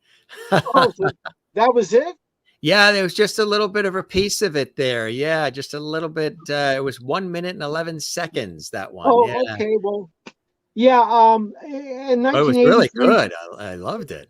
yeah, 1983 was the wrong year. I don't know how that happened, but it was like 10 years ago or 12 years ago. So Yeah, it was yeah, it's 90 something. 93. Yeah, it says 83 on here and about 1:11. How long does it actually go? It's longer. I think I gave you the wrong video. That's all right. That's But all right. Okay. that's basically the song. It's got a nice and beat to it as well. Yeah. That's great. So You I know- recorded that on my sailboat. Are you still recording? Are you still doing, people probably wondering, he's on his boat. He's been in it 60 years. He could easily stay on the boat and do what he wants to do. He's earned it. He's earned his keep. He's made his mark. What are some of the things you're doing now, and what are you up to? And I'm sure you've got your hands on a lot of different things, Andy, huh? Yeah, well, I still write songs all the time. And I'm actually busy promoting the book. I'm trying to get a PR, public relations, going so I can get on mass media. Because right now I'm just on Facebook, Twitter, and Instagram, and it's limited, So if I can get on a major talk show like Jimmy Kimmel or something like that, that would really open up the door for more book sales and getting things happening. Wait to see what happens after being on this show. Yay! All right, I can't wait. Yeah, and we archive it. So, some of those results are happening already, my friend, because some of the folks are saying, like, JC, I'm ordering the book when this is done. So where are you going to get the book? Yeah. You can order it Amazon. You can order it from Amazon, or if you want it autographed, you can order it directly from me. And I don't charge as much money as Amazon. LOL. LOL. Did you ever think you'd say LOL? I know, LOL. OMG. OMG. OMG. What's that mean? OMG. Right. Oh my God. Right. OMG. JC's asking, do you do session work? Absolutely. Sure. Yeah. He also says, I want the autograph and I want you to get the money. Very okay. Nice. Yeah. Sounds good. You'll get that connection going. Yeah. If he Googles the most famous musician you never heard of, if he Googles that, it'll take him to right to the best bands, classic bands website. And then at the bottom of the article about Harry Nilsson and Ringo and me and Jimmy Webb, Fields, Timothy Leary and Joe Walsh. Anyway, it shows my email, and he can just email me, and I can sell him the book directly. Very good. That's fantastic. I mentioned also, I was teasing the Ringo Starr call. Tell us about that. You want to set it up before we play this special call from Ringo Starr himself? Yes. Harry Nilsson and I recorded a whole bunch of stuff in my living room, and he wanted to do a children's story with Ringo. So we went over to Ringo's house and rehearsed it a little bit on the couch. And then he says, why don't we go over to Andy's house and record it on his 4-track, a little better quality. And so Ringo calls me like a couple of days before to verify that Harry's going to pick him up and take him over to my place in the afternoon. So this is the phone call from Ringo to me. Really something special, gang. All right, here is Ringo Starr. Enjoy. Sent Tuesday, June 22nd at 10:51 p.m. Hi, Andy. It's Ringo calling for Harry. It's 10 to 11 at night on Tuesday evening. I was returning his calls, and then I called him at home, and Una gave me this number. I'll be around till 11:30. If you're probably in the middle of recording, you might pick this up. If he wants to call me here tonight, otherwise you could tell him, because you'll probably talk to him before I do, but if he picks me up around about 1:30, 2 o'clock on Friday, that's good for me. Okay? Look forward to it. Bye. Message saved. Bye. I wasn't going to delete Definitely that. Message saved with that one, huh? Yeah. Oh, yeah. And that goes back, how far you said? 1991 or 92. That's back in 91, 92, huh? Mm. Yeah. That's really something very, very special. Yeah. And just think of that moment then, too, with Ringo. It's Ringo Starr. My God, Full circle. He was a sweetheart. He was so down to earth and so nice. And he told me a great story. He asked Yes. Harry, he said to Harry and me, I got a really good Beatles story for you. You want to hear it? Yeah. And so Harry and I go, yeah. And so he says, Paul McCartney was on an airplane with Mal Evans, their roadie. And they were sitting next to each other and eating food on the airplane. And there was a salt and pepper shakers, Shaker. you Yeah. know. So Paul is eating and he goes, Mal, I want to do an album of a fictitious band that's not the Beatles. It'll be us, but it'll be a different name, and it'll be like a story, like a story album with the ongoing storyline. And he says, I'm trying to think of a name for this fictitious band.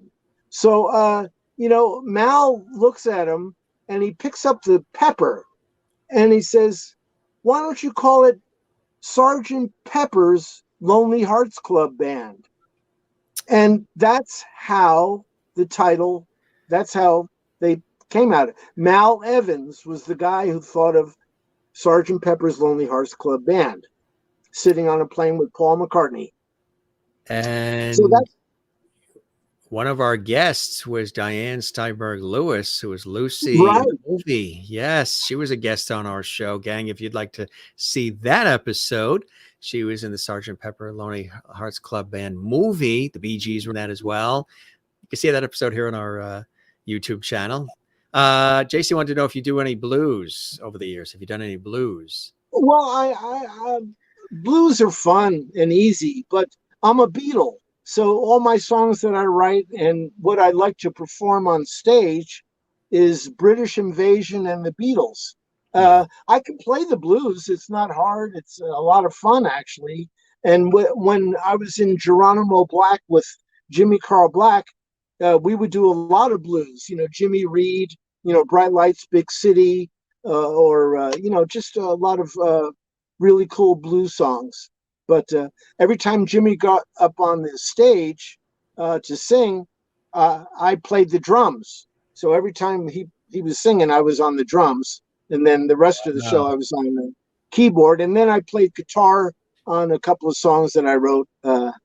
So I was pretty versatile. So if we were there on the boat with you and we went into whatever you use to play your music, what would be some of the music that you have in your iPod or in your boombox or your stereo system or whatever it might be? What would probably be in there? Well, I was doing that like last night. I was figuring out all my favorite songs, and I have 3 favorite songs. One of them is called "Oh Woman, Oh Why." It's Paul McCartney's song on the flip side of "It's Just Another Day," ba, ba, ba, ba, ba, ba. Yeah. And it's called "Oh Woman, Oh Why," and it's boom, chat, boom, boom, chat, boom, chat, boom, boom, chat. It's just like this rocker, and Paul's voice is screaming. I was ready, just like screaming, and it's one of my favorite songs of all times. And the other one is on the Ram album called Monkberry Moon Delight. Monkberry Moon Delight. And Paul is using this very raspy voice. See, I told you would sing on our show. I knew you would. I knew you would. And my other favorite song is a song by the Zombies. And it wasn't a hit, but it's on their album. I think it was a B-side. It's called "Remember You" by the Zombies. If you ever play it, Yes. it's a waltz. It's a 3/4 time. I remember the time, bum, ba-dum, bum, bum, bum. When I'm thinking back, I'll remember. It's just a wonderful, wonderful song. Yeah. So that's what I was doing. See, I'm a British Invasion.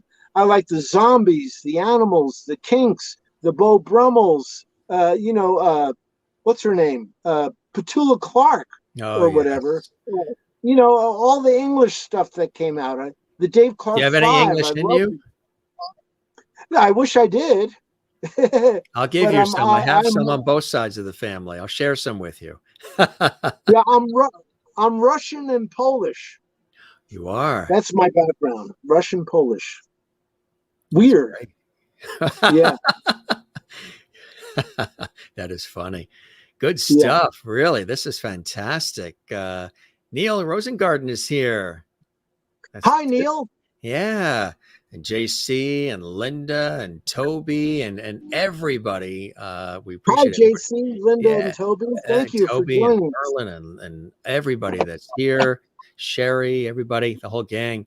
You know, when you look at a 60-year career that's still going strong,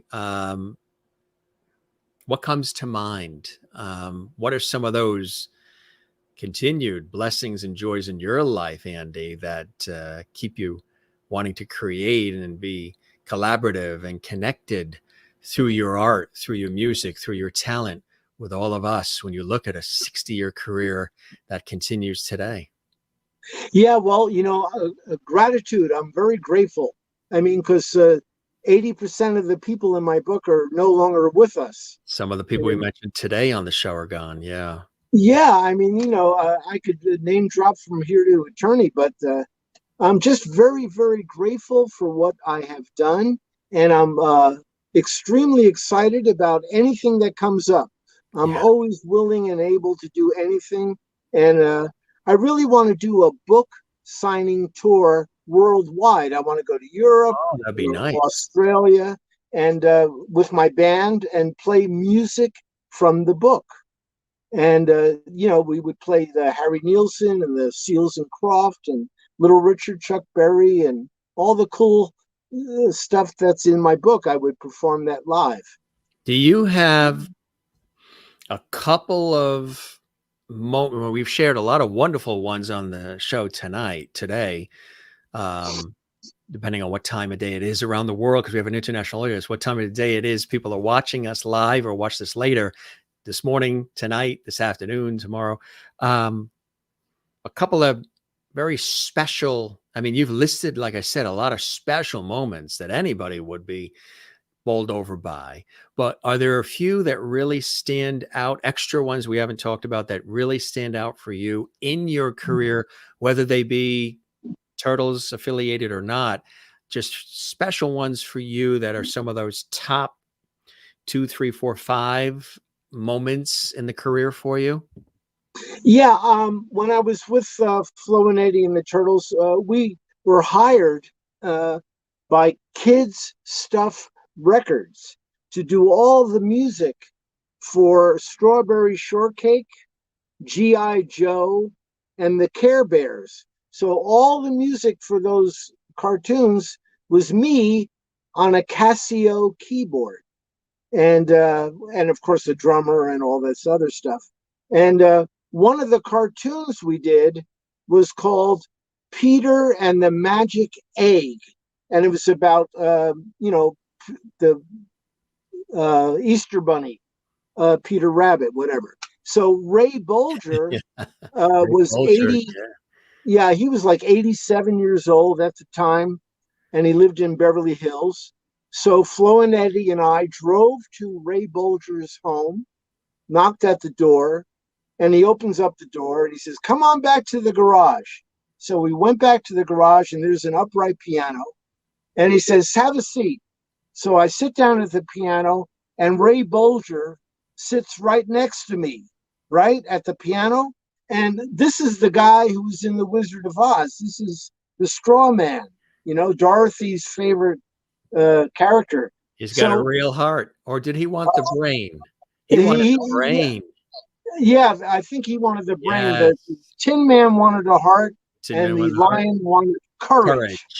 But anyway, so he's sitting right next to me, and he looks at me, and he says, "Do you want to know what it was like to be in The Wizard of Oz?" Yeah. Just like the straw man. And I got goosebumps, and I was freaking out. Oh, I can imagine. And then he proceeded to tell me that everything was live on a soundstage. Mm-hmm. No overdubbing, no fixing. Everything was live. So the Oh, you're a one orchestra, take guy. yeah, I mean the orchestra was in the room, and Yeah, the multiple cameras and the yeah, microphones, all of it. and they shot it live with the music and everything live, and All that ready to that, go. that was 1937. And what's really amazing is that he told me that the Munchkins hated Dorothy because Dorothy was mean. And in fact, everybody on the set were mean to the Munchkins. They just treated them really bad. So what the Munchkins did Dorothy was was, Judy Garland. yes, Judy Garland was mean. She wasn't nice to the Munchkins. She was snobby and cold, and So the Munchkins got a paper bag, and they put dog poop in the paper bag. Then they rolled it up, and they went to Judy Garland's trailer on the lot, and they put the paper bag at the foot of the door, and they lit it on fire. And then they knocked on the door and ran away. So Dorothy opens up the door Judy. and looks at this paper bag burning, and she steps on it to put it out, and there was dog poop in the bag. So that's what Ray Bolger told me about That's how the Ray Munchkins Bolger. The Scarecrow told you about what it was like on set. Yep. Wizard of Oz. Yep. Wow. That was totally Something amazing. that I never heard that story before. That is really amazing. You also, I mentioned too, that you had an opportunity to work with two classics, Walter Matthau and Jack Lemmon. Yes. My sister's friend worked for the muscular dystrophy. Oh, wait. No. Hereditary Disease Foundation. That's what HD, Hereditary Disease Foundation. And Walter and Jack were the spokesman for that, and they needed background music for their advertisement for the Hereditary Disease Foundation. So I did all the background. I wrote the music and I performed it. And Steve Perry was one of the vocalists on these recording sessions. So it's really a small world, because I was friends with Steve Perry before he made it, before he joined Journey. And he was actually going to be in my band. He was actually going to do that, but then he was hired as the lead singer in Journey. So, but Steve sang the background vocals on this demo, or on this commercial for the Hereditary Disease Foundation with Walter and Jack. So that was amazing too. Absolutely incredible. Wow. Yeah. Speaking of these fabulous names and fabulous people, there's somebody that always joins us here on the show towards the latter part. Usually during the show, he's sipping his martini and smoking a cigar. Mr. George Burns is with us here this evening. Oh, hi, George. There he is with his cigar and his red hanky and his tuxedo all spiffed up here.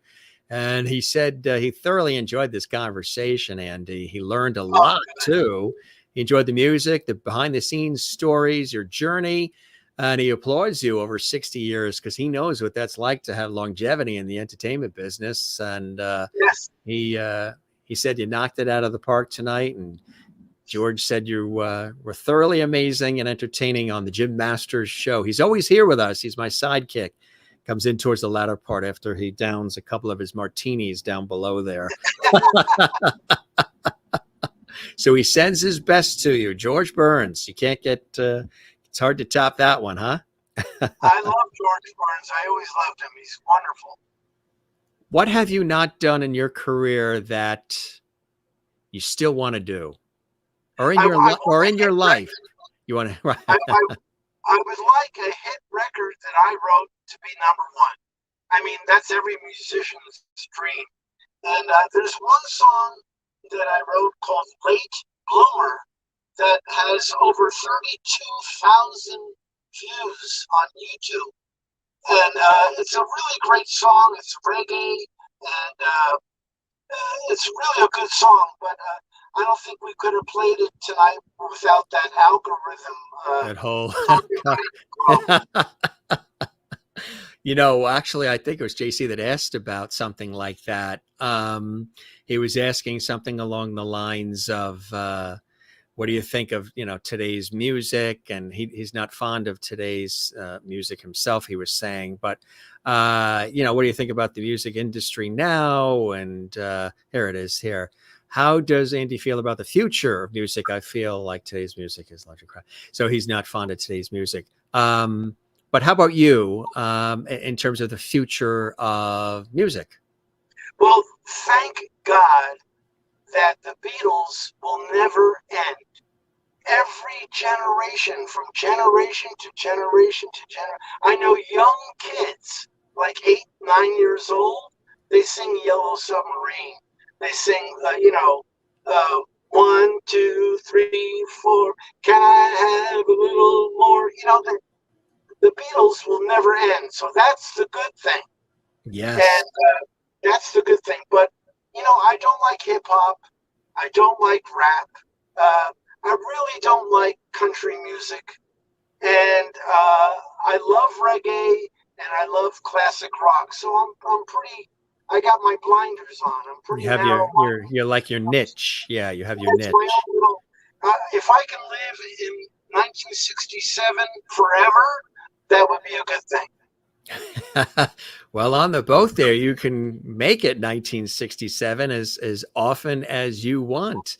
You're enjoying life, aren't you, my friend? You're enjoying life. Well, actually, my boat is built in 1967. My boat Your boat was built in 67? Yep. It's a Wow. 1967 Coronado, 25 foot. Wow, you showed us a little bit of it earlier. What's it like out there now? We're coming to you again. He's coming to us, folks. Andy from the Turtles and more, live from off the coast of the Channel Islands in California, USA. And there's a little tour again from Andy. Okay. Oh, what happened? Did I lose you? What did I do? No. You have the full screen. It's all yours. Okay, I think I did something wrong. Oh, there you are. No, you're Okay. good. You're good. We just gave you the full screen so we could see everything. Okay, good. Yeah, this is the harbor. And where's my boat? That's my boat with a towel because I take a shower. And let my towel dry out. That's my boat, and it's called Happiness Is. Where is it? Can you see that? Can you see that at all? Happiness is, yeah. Happiness is. That's my Nice. boat. And this is my beautiful little harbor with all the boats, and it's a cloudy day. It's like 116 in the desert, and it's 64 degrees here at the harbor. So I'd rather be cold on my boat than hot in the desert. So this is the harbor. That is cool. Not a bad place to be right about now, huh? Oh, I love it. I love it. I love sailing, and I love dolphins and whales and pelicans and all that stuff. Really love it. That is incredible. Yeah, that's my boat. Really, really nice. Well earned for sure. Really, really nice. And I absolutely love it. Isn't this cool, gang? Thanks for all these great comments, everybody. Don't forget to subscribe to our YouTube channel. Tell everybody about our show. Give this episode a thumbs up. Join us daily. We have great episodes, great guests from Broadway, Hollywood, television, film, music, stage, culinary arts, sports, comedy, inspiration, you name it, all right here on the Jim Masters Show Live Entertainment Lifestyle Variety Talk Show Series. Bringing back the lost sort of conversation with a modern twist of today. My friend, this was really fantastic. We chatted for almost 2 hours and it didn't feel like it at all. I know. Yeah, It's it just wonderful. rolled so beautiful, and we'll definitely keep you, the porch light on for you, my friend. JC wanted to know, do you live on the boat most of the year? About half the year. Half a year on the boat and half the year in the desert, in my home in the desert. So you go to the desert when it's a little bit cooler. Yeah, in the winter is a good time to be in the desert, and the summer is a good time to be on the boat. Do you ever come back to the East Coast? Do you ever get back east? Do you have any family and friends that are still back east? Oh yeah, I got a lot of friends back there. My family's all gone except for my two daughters. One daughter lives in Florida, and the other one lives in Tennessee. But yeah, I have a lot of friends back east that I would love to travel and see. But everything is so bloody expensive these days with gas money. And Everywhere. Yeah. yeah, Everything is it's crazy. Yeah, it's And expensive. the pandemic is still there. People are still getting sick. So It's on the rise a little bit again. Yeah. yeah, Yeah. Yeah. and Well, that's another reason I'm happy I'm on my boat. I'm not you actually, alone. yeah, you're I'm all by sort of myself on the boat. insulated there.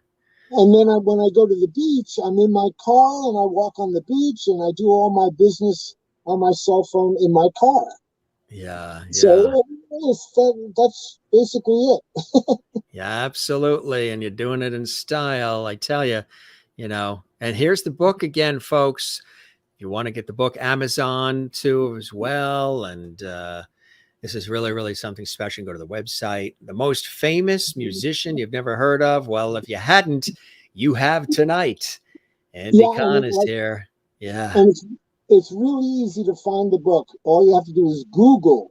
Just the Google most it. famous musician you And never heard of. Comes And right up. Exactly. It comes right up, and you can click on it and get It's my all email right there. and all that stuff. Look at this shot. Oh boy, that's Ed Lauder. He's done over 200 movies. He was in Alfred Hitchcock's Family Plot. He was in The Longest Yard. He was in King Kong. He got thrown off the log by King Kong. And I always used to tease him. I used to say, Dad, I know one of the guys who was thrown off the log by King Kong. But Ed was an amazing, wonderful, sweet actor. He was really a great guy. And he introduced me to a lot of other very cool people, like Michael Pollard, who played in Bonnie and Clyde. He was the squealer who got them killed, whatever. But I got to meet a lot of very cool actors, Billy Bob Thornton and Clint Eastwood, and all kinds of stuff. All kinds of great memories and great people, and still always meeting people throughout the day. And again, we've got that shot and all these great photos that we looked at. And again, Chuck Berry, of course, and Little Richard. And again, these are just some of the names, folks. And there's Clint Eastwood. There's Clint. He was great. Sweetheart. What was the occasion? Do you remember the occasion for this with Clint Eastwood? I was performing on piano for 9 years at his restaurant in La Quinta, which is the desert. The restaurant was called Hog's Breath.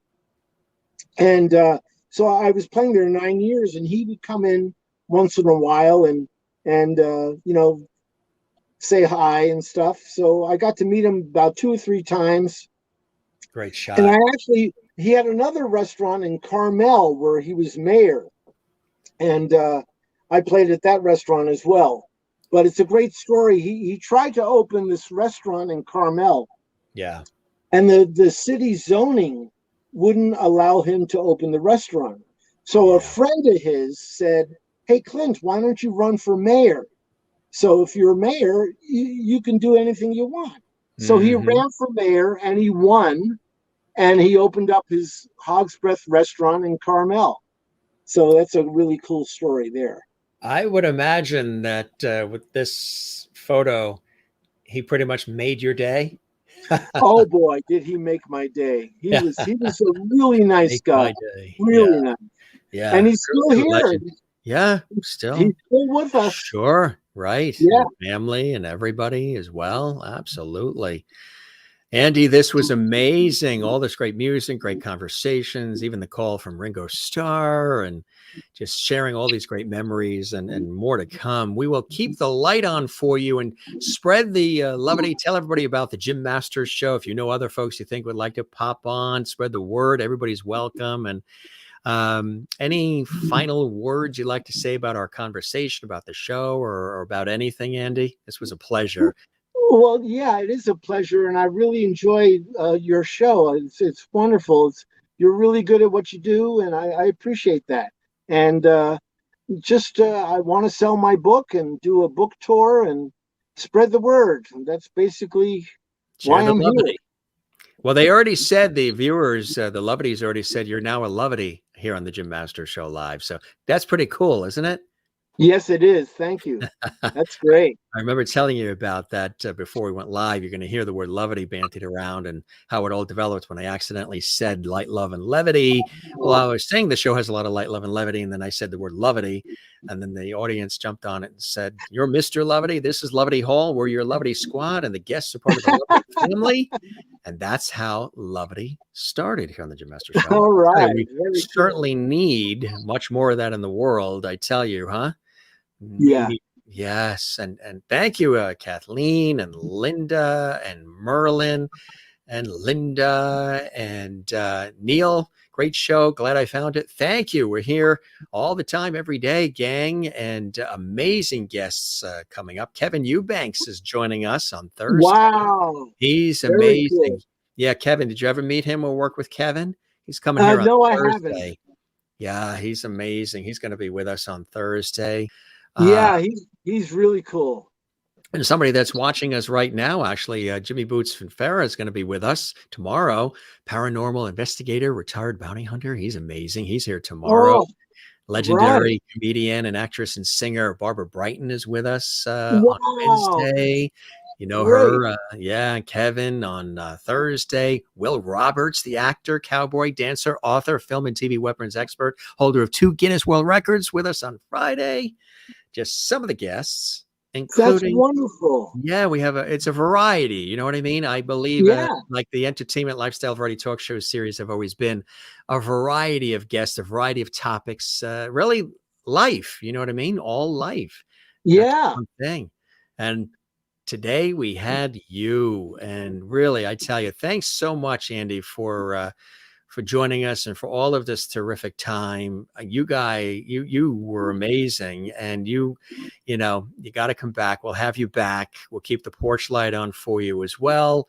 And congratulations on everything, the book, the music, the passion for what you have. And you've touched many lives and continue to through your talent, from all the way back to Brooklyn, New York, to that boat off the coast of the Channel Islands. Right. Really, really amazing, I tell you.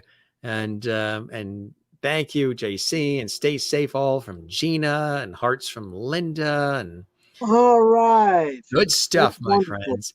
You take care. I hope the show met whatever expectations you had, my friend, and you enjoyed the time with me as much as I absolutely have with you, Andy. Yeah, just one thing before I go. Yes. Just to remind the people, if they Google the most famous musician you never heard of, then they can read a sample chapter with Ringo and Harry and Joe Walsh and Timothy Leary. And awesome. That's actually not the cover. The cover is the young Andy on the left with the long hair. Right. So that's the real cover of the book. But like I said, this girl who was the girlfriend of another podcast, and I was teasing. I held the book up to my face, and I said, "Wouldn't it be great?" Oh, there's the book. There you go.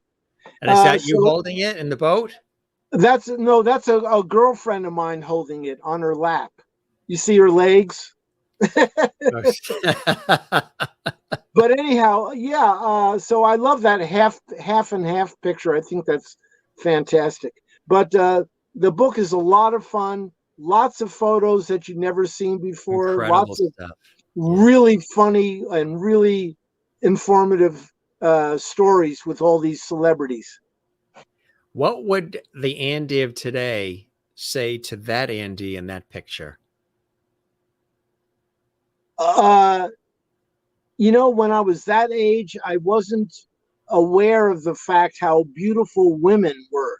I mean, I liked girls and I liked sex. They and were all probably that stuff. jealous of you. They were probably But- jealous of your hair. Yeah, They but probably- yeah. I don't have any hair now. I'm just bald. But That's another exclusive, gang. yeah, another exclusive. My bald head. But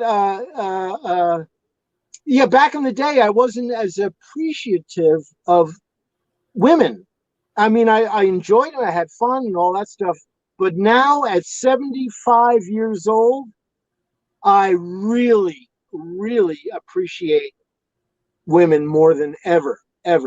You're saying you're making up for lost time? Yeah. And there you have it, folks. There Andy you have it. Cahan here on the Jim Master Show. Call him Cahan, Cahan, whatever you want. He is the best. Thank you. That's Thank great. you. That really is a great photo of you, actually. That is. Oh that is my great. God. Yeah. Yeah. Great. I love that. You're like, oh my God, yeah, I want to go back. It's a That good was show. taken in How old were you then? 24. 24. Yeah. And I was in Sydney, Australia on the road with Little Richard. And that's what I looked like when he invited me up to his room to ask me to do something I didn't want to do. But we still ended up being friends. It's another cliffhanger, folks. Therefore, he'll leave it at that too, as well. And Jimmy Boots Finfera, who's with us tomorrow, All right. says that's funny. Thanks, Andy. Enjoy the boat. Enjoy the rest of your day. Again, spread the word for us. Thanks for all the wit and wisdom, all the music, the terrific conversation. Truly a pleasure having you on the Jim Masters Show. And hopefully we will break bread at some point, get together. If you're back east or if I'm on a television, they send me out on a TV shoot, my professional work, working in television and radio. Sometimes I'm out on the West Coast for projects. So I will let you know, and maybe we'll break bread and maybe I'll see the boat. Oh, we'll go for a sail. I would love that. That would be a lot nice. of fun.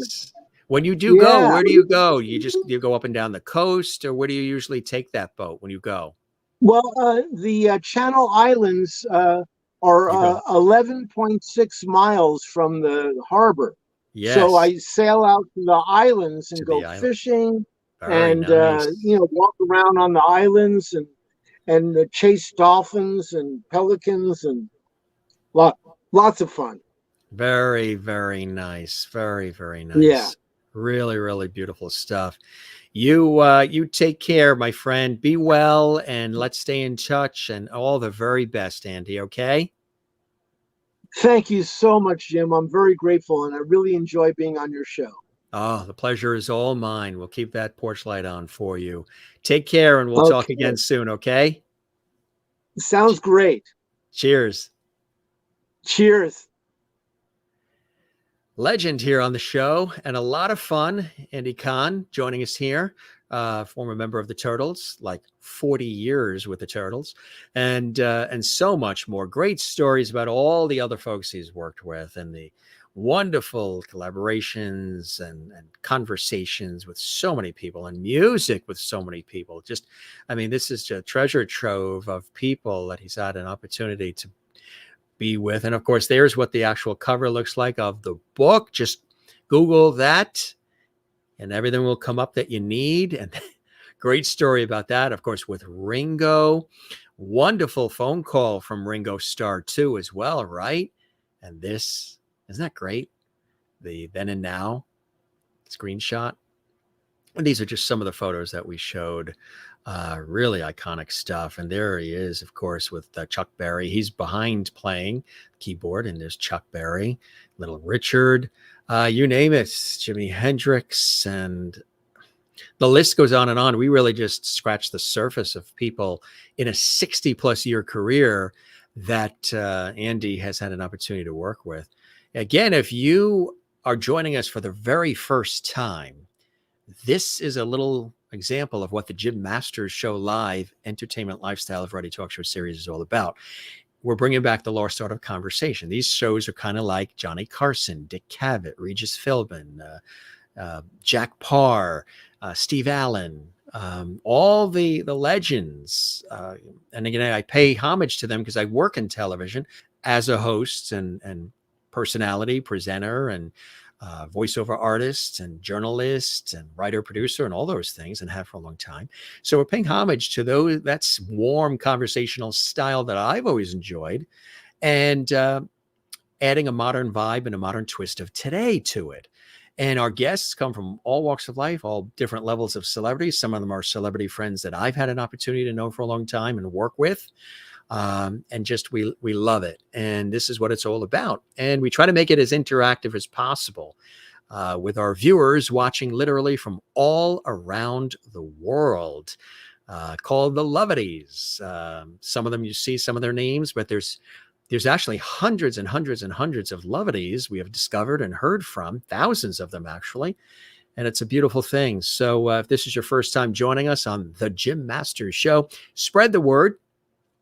We are here. And again, if you've ever missed any of our episodes, there's over 710 or 20 or something like that you can binge watch. They're all archived right here on our YouTube channel. Don't forget to give this episode and all the ones you like a very, very happy thumbs up. There's actually a thumbs up icon that looks like that thumb you see on the screen right next to all the episodes. Click that thumbs up. We would love that. Thank you very much. Leave a comment on the YouTube channel as well. If you chatted during the live chat, thank you. Definitely drop a comment on the YouTube channel if you enjoyed this episode. Tell us what you enjoyed about it. Tell us what you enjoy about the Jim Masters Show live series. We love to hear that feedback. We love to know what it is you're enjoying about our series. So leave some comments on our YouTube channel under the episodes. And we appreciate that. And of course, you can find me on Twitter, Instagram, Facebook, and also right here on our YouTube channel at Jim Masters TV on all those platforms. And again, don't forget to hit that red button. There's no cost. That's the subscribe button. And make sure, gang, that you do click the notification bell. There's a little bell icon there. We say click the notification bell. That way there you'll receive an alert about all of our episodes and you'll never miss anything. I know sometimes we hear from people like, oh, I didn't know that guest was on. I didn't know your show was on. Oh, I missed this or I missed that. Or sometimes we alter the time of our show based on my professional schedule and also on the guests and other things and holidays and everything. So if you click the notification bell and you subscribe to the channel, you'll never miss a thing. And don't forget, you can always watch these archived in our archives. And there's lots of good shows there. Thank you very much, Linda and JC and all the new folks watching and all of our regular Lovities. Carla watching from South America. She watches live from Brazil. We love when Carla's here. Thanks for joining us, Carla. I know you were very excited about this episode and all the episodes here. And Linda, good to see you. She's in beautiful St. Augustine, Florida. We were talking about, I live here along the coast. We're here in the New York area in the United States, and it's absolutely beautiful. It's like 75 degrees right now and sunny and warm. While the sun is down, it's after 10 o'clock at night, but it was a beautiful day. And we're along the coast here and light coastal breeze and sunshine. And she's there on the coast of Florida. Thank you, Jim, for having Andy on your show. You're the best. Thank you for being here, lovely Linda Odell and Kathleen Walker. Awesome, Jim. Good. I'm glad that you're here. I'm glad that I know because the New York Mets are playing and Kathy works for the Mets. So, Linda, thank you. Tell everybody you know about our show, about our series. Jim, love this. Thank you. You're very welcome. JC says, don't want this to end. I know. So that's why we don't say goodbye here. We just say see you later. We say slancha. We say cheers. We say hasta la vida, avida zain. We say sayonara. We say shalom. We say ciao. We say morlu. Slancha. Take it easy. Be well. Love one another. Take care of one another. And be good to yourself. Toby says, love this guest. Thank you. And I know you love our show because you're here all the time, which we appreciate that. Toby says that JC is hooked on the Jim Masters Show live. Perfect. We love that. Hooked on a feeling, right? A good feeling, good vibes here on the Jim Masters Show live. Gang, just a quick reminder that actually tomorrow night's guest is amongst the Lovity viewing audience right now. Jimmy Boots Finfera is here. Now, you may be saying, Finfera, where have I heard that name before? His brother is Joe Finfera, the fantastic Hollywood actor who's been a guest on the Jim Masters Show live twice. He was just with us recently. He's in a lot of new projects. Paranormal investigator, retired bounty hunter. His brother, Jimmy Boots Finfera, is with us tomorrow. And then on Wednesday, we're going to have lots of laughs with legendary comedian, actress, and singer Barbara Brighton. Barbara Brighton is going to be coming to us live from Las Vegas. Yes, she does an amazing Joan Rivers, too. As I mentioned on Thursday, this is really something. Kevin Eubanks, you know Kevin, acclaimed guitarist, composer, TV personality. He's currently on the Fox TV hit You Bet Your Life, the revamped version of the Groucho Marx wonderful game show, You Bet Your Life. And he co-hosts it with Jay Leno. Jay Leno, of course, and Kevin, you worked together when Kevin Eubanks was the music director, band leader for the Tonight Show band. When Jay Leno was the host of the Tonight Show on NBC, Kevin was the music director. You always saw Kevin chatting with Jay. That's Kevin Eubanks. And of course, he's got a prolific career himself. He's with us on Thursday.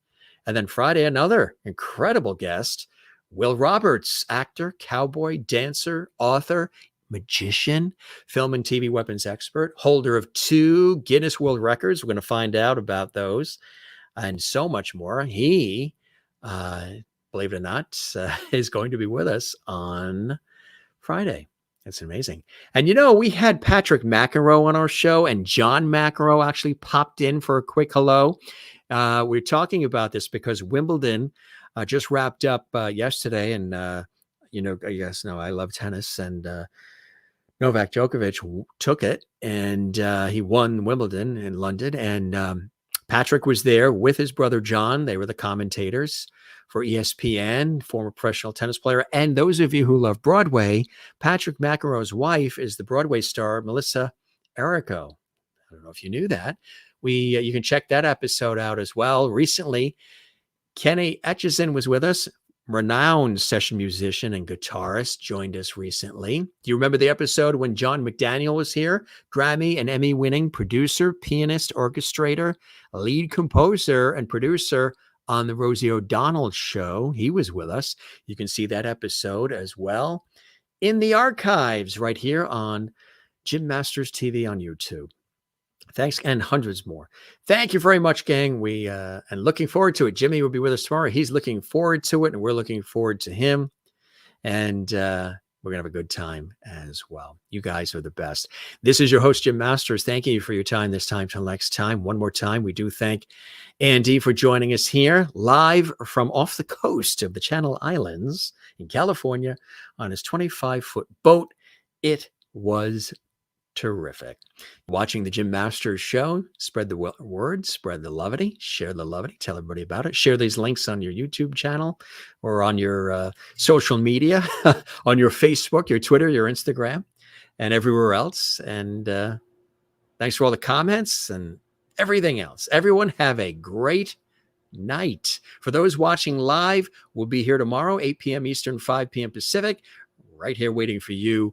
And for those of you who are watching this later, we say Memorex, you can see this episode again on our YouTube channel. Take care. Be well, gang. Love one another. And we'll see you again soon on the Jim Masters Show live. Cheers.